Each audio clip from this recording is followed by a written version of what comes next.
Christine Holgate, of course, says that she was bullied and harassed to save the reputation, the political reputation of the Prime Minister, who stood on the floor of Parliament and said that she must go. Is that the way you see it? Let's be clear on the facts here. A Labor senator asked a series of questions in Senate estimates about whether Ms Holgate had, as Chief Executive, authorised the provision of $20,000 worth of Cartier watches as gifts to 4 executives. And as a consequence, the events of that day unfolded, including the Prime Minister and I speaking, agreeing on a course of action. I spoke to the Chair on a couple of occasions, and he then dealt with the Chief Executive, communicated to her the position that she needed to stand aside while an investigation occurred into the facts. So that was the well-established process. I might say it's a similar process that occurred with, for example, James Shipton, the chair of ASIC, when there were questions about spending within ASIC. But look, they've been exonerated. James Shipton had to stand aside and then resigned as a result of an expenses scandal. He was exonerated. Now it's found that Christine Holgate acted really within her own remit. She's effectively been exonerated, yet they've both gone. That's the question here.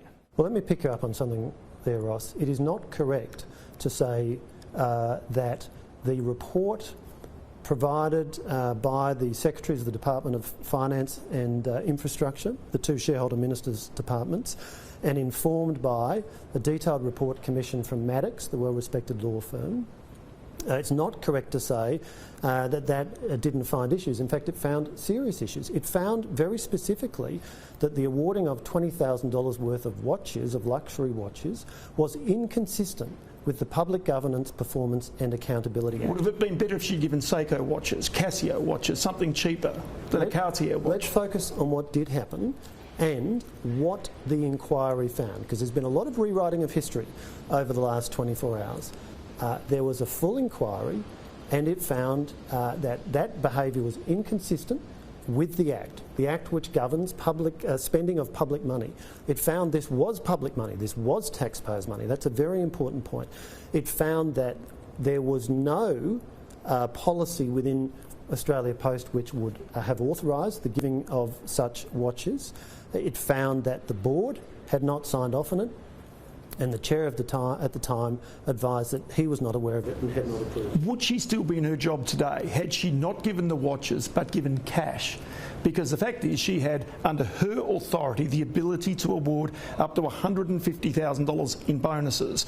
This was only $20,000. Well, let me pick you up on that as well.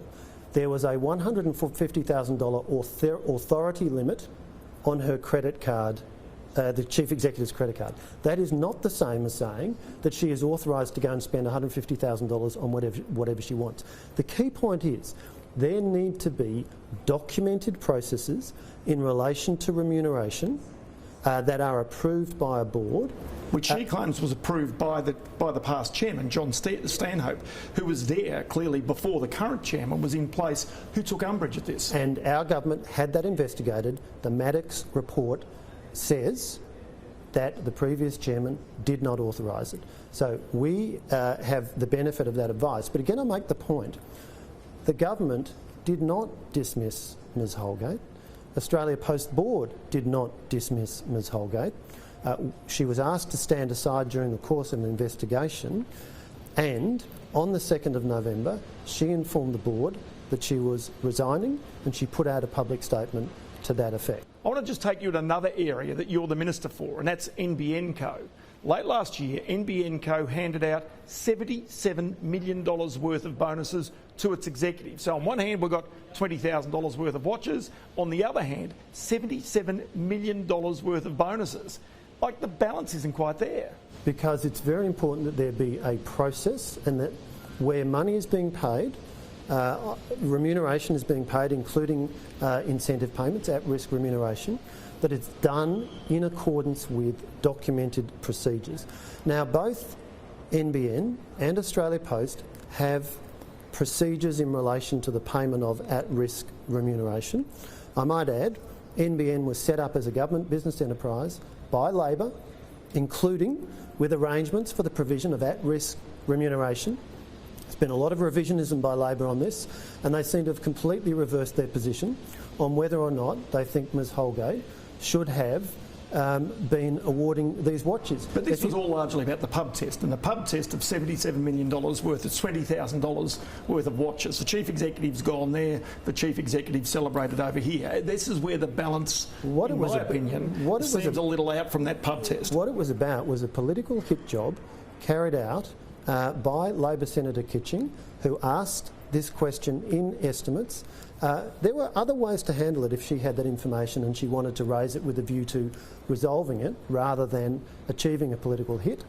Labor, of course, then follow that up with the... But if she won't stand aside, then she must go. If that's not a political hit job, I've never heard of one. Well, to be very clear, what the Prime Minister was doing was making it clear what the process was in relation to Ms Holgate, that the government, as the 100% shareholder in Australia Post, committed to seeing public money dealt with safely and prudently, expected that there would be an investigation, and during the course of that investigation Ms Holgate would stand aside.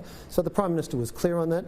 Now he's commented today publicly that if that's caused Ms Holgate distress, that wasn't his intention and he regrets that, but at the same time we do take very seriously the spending of public money, and let's be clear, $20,000, that's a pretty significant fraction of the average income in a year of a typical Australian. So we do need to see... But not out of the scale of the sales and the scope of Australia Post.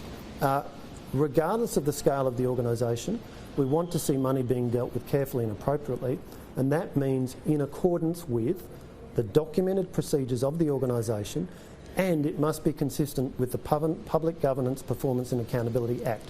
This is about the careful and appropriate spending of public money, and that is something that we take very seriously. The other view that Christine Holgate has got is that she's really gone because of the Boston Consulting Group recommendations, that Australia Post be split up, the parcels division be sold off, and as a result there would be dilution in the services of both the rural and the regional post offices. She believes that's the real reason that she's gone from Australia Post. Well, I think that's not correct at all.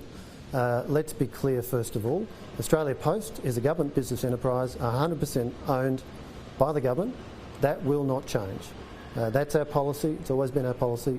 It's going to continue. Okay, so Australia Post is government owned, but that doesn't address the other part of this, and that is that the parcels business could be split off into a separate business and sold. It still leaves Australia Post there. What about that parcels business? Well, the parcels business is key to Australia Post. It's growing strongly at the same time as mail volumes, letter volumes, are dropping.